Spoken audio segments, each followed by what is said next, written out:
राधे राधे। हरे कृष्णा।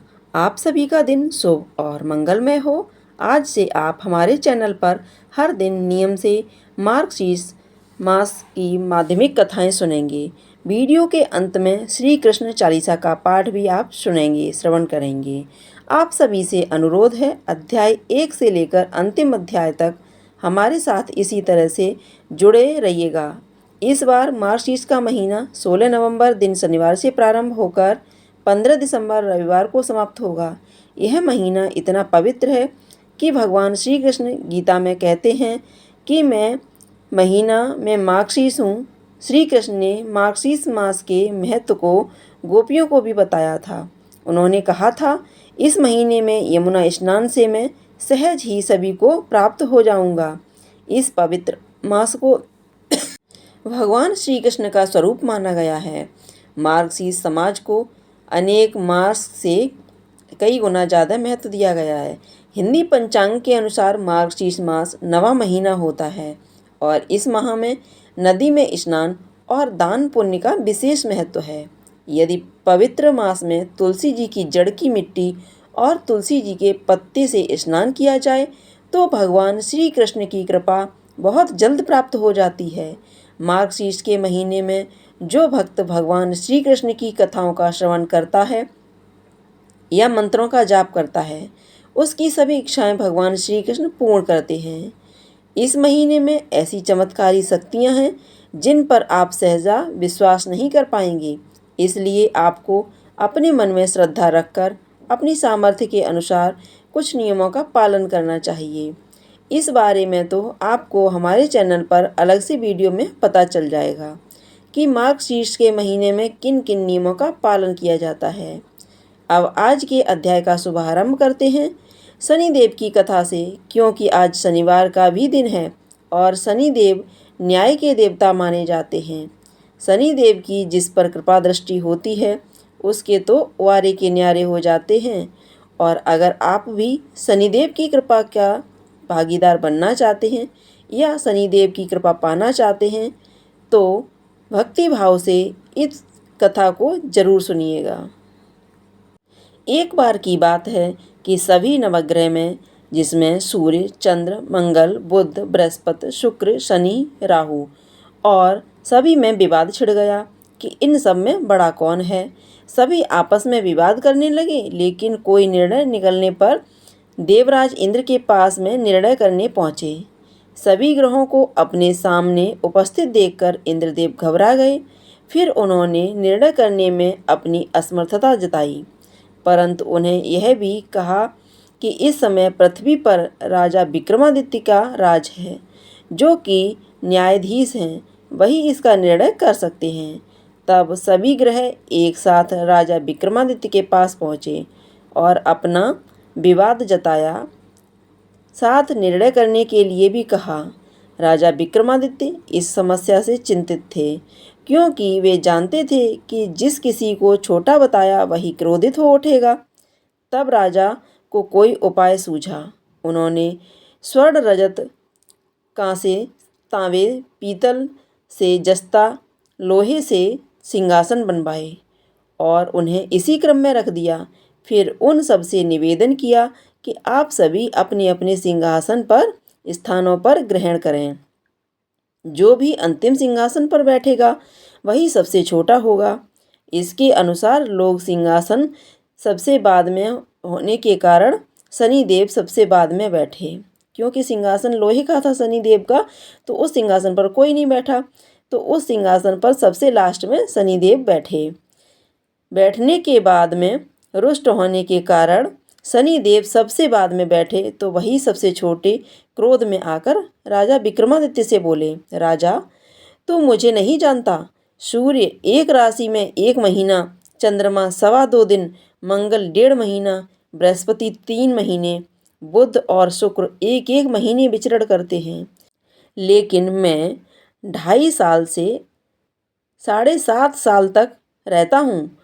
बड़े बड़ों का मैं विनाश किया करता हूँ। मैं श्री राम के 7.5 आई थी तो उन्हें वनवास हो गया। रावण की 7.5 आई तो उनकी लंका को वानरों की सेना से हारना पड़ा। अब तुम सावधान होकर रहो। ऐसा न हो कि कहीं शनिदेव की कृपा आप पर भी हो जाए।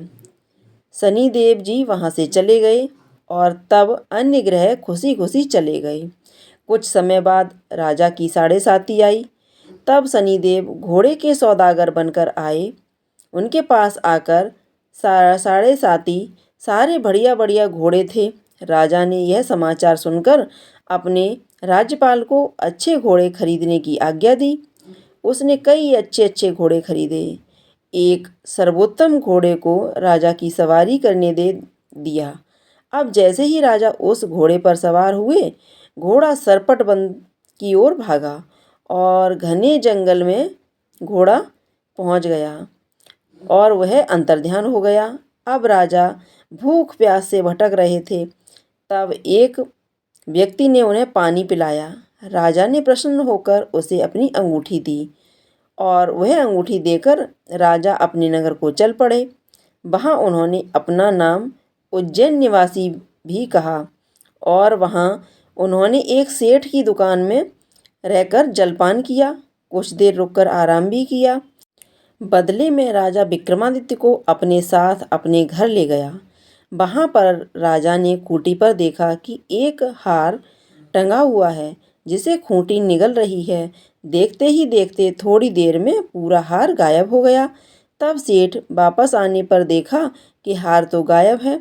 सेठ ने समझा कि इसी व्यक्ति ने हार चुरा लिया है। अब उसे नगर के राजा से ने भी राजा विक्रमादित्य को चोर समझकर उनके हाथ पैर कटवा दिए और नगर के बाहर भीख मांगने के लिए छोड़ दिया। वहाँ से एक तेली निकलकर जा रहा था, जिसे दया आई और उसने अपनी गाड़ी में बिठाया और उसी समय राजा शनिदेव की दशा समाप्त हो गई। वर्षा ऋतु आने पर राजा मल्हार गाने लगे। राजा जी नगर में थे। वहाँ के राजकुमारी मनभावनी को उनका गाना इतना पसंद आया कि उसने उसे वर रूप में पसंद कर लिया। वह उसे रोज गाना गाने वाले से विवाह करेगी। राजकुमारी ने दासी को रोज गाने वाले को ढूंढने भेजा। तब दासी ने बताया कि वह तो एक चौरंगिया अर्थात अपाहिज है, परंतु राजकुमारी नहीं मानी। अगले ही दिन भूख प्यास त्याग कर अनशन पर बैठ गई। विवाह करेगी तो उसी से करेगी। बहुत समझाने पर भी जब राजकुमारी नहीं मानी तो राजा ने उसे तेली को बुलाकर कहा और विवाह की तैयारी करने को कहा। फिर तो उसका विवाह राजकुमारी से हो गया। अब एक दिन सोते हुए शनिदेव ने राजा को दर्शन देकर कहा कि राजन, देखो तुमने मुझे छोटा बताकर कितना दुख झेला है। तब राजा ने उनसे क्षमा मांगी और प्रार्थना करते हुए कहा, शनिदेव, जैसा दुख मुझे दिया और किसी को मत दीजिएगा। शनिदेव इस बात को मान गए और कहा कि मेरे व्रत और कथा से तुम्हारे सारे कष्ट दूर हो जाएंगे। जो भी नित्य मेरा ध्यान करेगा और चींटियों को आटा डालेगा, उसकी सारी मनोकामनाएं पूर्ण हो जाएंगी। शनिदेव ने राजा को हाथ पैर भी वापस दिए। दूसरे दिन जब सुबह राजकुमारी की आंख खुली तो वह आश्चर्यचकित हो गई। बीका ने मनभावनी को बताया कि वह उज्जैन का राजा विक्रमादित्य है। मनभावनी खुशी से फूले नहीं समा रही थी। राजा और नगरवासी सभी अत्यंत प्रसन्न हुए। सेठ ने जब यह सुना तो वह पैरों पर गिरकर क्षमा मांगने लगा। राजा ने कहा कि यह सब शनिदेव के कोप का प्रभाव था और इसमें किसी का कोई दोष नहीं है। सेठ ने निवेदन करते हुए कहा कि मुझे शांति तभी मिलेगी जब आप मेरे घर चलकर भोजन करेंगे। सेठ ने कई प्रकार के व्यंजनों से राजा का सत्कार किया। जब राजा भोजन कर रहे थे तभी जो खूंटी हार निगल गई थी वही अब उसे उगल रही थी। सेठ ने अनेक मोहरें देकर राजा का धन्यवाद किया और अपनी कन्या श्री कंवरी का परिग्रहण करने का निवेदन किया। राजा ने स्वीकार कर लिया। राजा अपनी दोनों रानियों मनभावनी और श्री कंवरी को लेकर उज्जैन नगरी लौट आए। सारे नगर में दीपमाला और खुशी मनाई गई। राजा ने घोषणा करते हुए कहा कि मैंने शनिदेव को सबसे छोटा बताया था, लेकिन असल में वही सर्वोपरि हैं। तब से सारे राज्य में शनिदेव की पूजा और कथा नियमित होने लगी। सारी प्रजा के बीच खुशी और आनंद का वातावरण बन गया। शनिदेव के व्रत की कथा जो भी सुनता है पढ़ता है उसके सारे दुख दूर हो जाते हैं। शनिदेव भगवान की जय। शनिदेव की कथा पूर्ण हुई। अब आप सुनेंगे गोमती की कथा। भगवान श्री कृष्ण और उनके बाल सखा, उनके परम मित्र सुदामा की कहानी के साथ सुदामा ने एक बार श्री कृष्ण से पूछा, कान्हा, मैं आपकी माया के दर्शन करना चाहता हूँ, कैसी होती है? भगवान श्री कृष्ण ने सुदामा को अपने माया जाल में मोहित करने की ठानी। श्री कृष्ण और सुदामा गोमती नदी में स्नान करने गए। संध्या का समय हो रहा था, इसलिए जल्दी जल्दी स्नान करने में सुदामा श्री कृष्ण को भूल गए। भगवान श्री कृष्ण ने अपनी माया दिखाई। जैसे ही सुदामा ने नदी में डुबकी लगाई कि गोमती नदी में बाढ़ आ गई और सुदामा बाढ़ के प्रवाह में खिंचते हुए चले गए। पानी में डूबते तैरते हुए वे एक घाट के पास पहुँचे और घाट पर चढ़ गए। उसी समय एक हाथी ने आकर उनके गले में हार पहना दिया। उस गांव के राजा की मृत्यु हो गई थी और वहां ऐसा रिवाज था कि हाथी जिसके गले में हार पहना देता उसे राजा बना दिया जाता था। सुदामा को राजा बना दिया गया और राजकुमारी से उनका विवाह हो गया। भगवान की माया से मोहित हुए सुदामा सब कुछ भूल गए। पुरानी किसी चीज़ की उन्हें कोई याद नहीं हुई। उनकी कई संतानें हुईं। एक बार उनकी पत्नी रानी की मृत्यु हो गई। इससे दुखी होकर सुदामा रोने लगे। नगर के संभ्रांत लोगों ने कहा, आप रोइए मत, रानी जहाँ गई हैं वहाँ आपको भी पहुँचा देंगे। उस नगर में ऐसा रिवाज था कि स्त्री की मृत्यु होने पर पुरुष को भी उसके साथ चिता में चढ़ा दिया जाता था। लोग सुदामा को शमशान ले गए। यह सब देखकर सुदामा घबरा गए और भय और घबराहट में प्रभु का स्मरण करने लगे। भगवान का स्मरण करने से ही उनके नेत्रों में जल भर आया और अज्ञानता का पर्दा हट गया। उनको याद आया कि मैं तो सुदामा ब्राह्मण हूँ, मुझे संध्या करनी चाहिए। संध्योपासना के लिए जैसे ही उन्होंने नदी में डुबकी लगाई, वे गोमती नदी में उसी स्थान पर पहुँच गए। श्री कृष्ण स्नान करके पीताम्बर धारण भी नहीं कर पाए थे कि सुदामा रोते रोते उनके पास आ पहुँचे। श्री कृष्ण ने पूछा, मित्र, रोते क्यों हो? सुदामा कहने लगे, ये मेरी पत्नी, मेरा राज्य सब कहाँ चला गया? यह सब क्या है? भगवान श्री कृष्ण ने सुदामा को समझाते हुए कहा, मित्र, यह सब मेरी माया है। मेरे बिना जो कुछ भी दिखाई देता है वह मेरी माया है। माया का आवरण चारों ओर फैला हुआ है। माया स्वयं नाचती है और मनुष्य को अपने बस में करके नचाती है। इसलिए संतों ने माया को नर्तकी कहा है। इस नर्तकी माया के जाल से बचना है तो नर्तकी का उल्टा कर दो। जो शब्द बनेगा वह है कीर्तन, अर्थात जो भगवान का कीर्तन व नाम स्मरण करता है उसे माया रुलाती नहीं है। तो यह थी कृष्ण और सुदामा की कहानी। श्री कृष्ण भगवान की जय। अब आप सुनेंगे श्री कृष्ण चालीसा। बंसी शोभित कर मधुर, नील जलद तन श्याम, अरुण अधर जनु विलंब फल, नयन कमल अविराम। पीताम्बर शुभ सहज, जय मनमोहन मदन छवि, कृष्ण चंद्र महाराज। जय यदुनंदन, जय जगवंदन, जय वसुदेव देवकी नंदन। जय यशोदा सुत नंद दुलारे, जय प्रभु भक्तन के त्रगतारे। जय नटनागर, जय नाग नथैया, कृष्ण कन्हैया धैनु चरैया।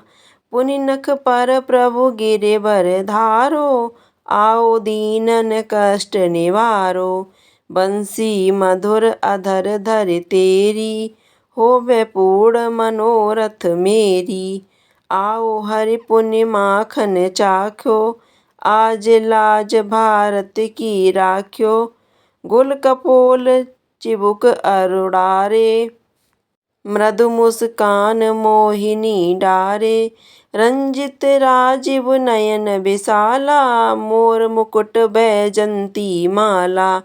कुंडल श्रवण चित्रपट वो आछे, कट किंकड़ी काछन काछे, नील जलद सुंदर तन सोहे, छबिल किशोर नर मुनि मन मोहे, मस्तक तिलक अलक घुंघराले, आओ कृष्ण बांसुरी वाले, करि पय पान पुनहि तार्यो, अका बका कागा सुर मार्यो, मधुवन जलत अगिन जब ज्वाला, मैं शीतल लखियई नंद लाला, सुरपति जब ब्रज चढ़ायो रिसाई, मसूधर धार बारई बरसाई, लगत लगत ब्रज चहन बच बहायो, गोवर्धन नख धार्य बचायो, लखि यशोदा मन भ्रम अधिकाई, मुख चय 14 भवन दिखाई, दुष्ट कंस अति ऊधम मचायो, दुष्ट कंस अति ऊधम मचायो, कोटि कमल जब फूल मंगायो, नाथ कालिहई सब तुम लीने, चारण दीन है निर्भयहीने, कर गोपिन संग रास बिलासा, सबकी पूरण करी अभिलाषा, केतिक महा असुर संघार्यो, कंसई केस पकड़ दे मार्यो, मात पिता की बंद छुड़ाई, उग्रसेन कह राज दिलाई, भय से मृतक छयो सुत लयो, मातुदेव की शोक मिटायो, भौमासुर मोर दैत्य संहारी, लायो 10 सहस सुकुमारी, देविन तृण चीर संहारा, जरासिंधु राक्षस कह मारा, असुर बकासुर आदिक मार्यो, भक्तन के तब कष्ट निवार्यो, दीन सुदामा के दुख टार्यो, तंदुल 3 मूठ मुख डार्यो, प्रेम की साग विदुर घर मांगे, दुर्योधन की मेवा त्यागे, लखी प्रेम की महिमा भारी, ऐसे श्याम दीन हितकारी, भारत के पारथ रथ हाके, लिए चक्र कर नहीं बल ताके, निज गीता के ज्ञान सुनाए, भक्तन हृदय सुधा बरसाए, मेरी थी ऐसी मत वाली,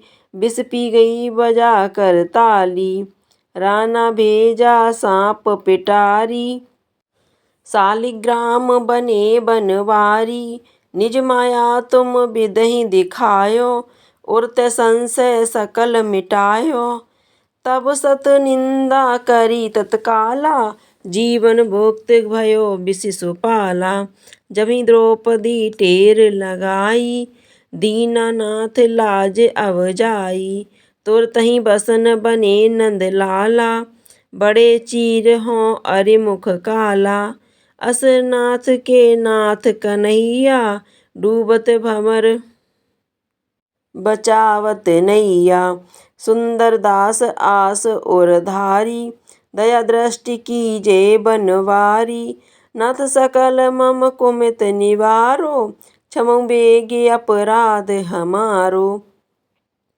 खोलो पट अब दर्शन दीजे, बोलो कृष्ण कन्हैया कीजे।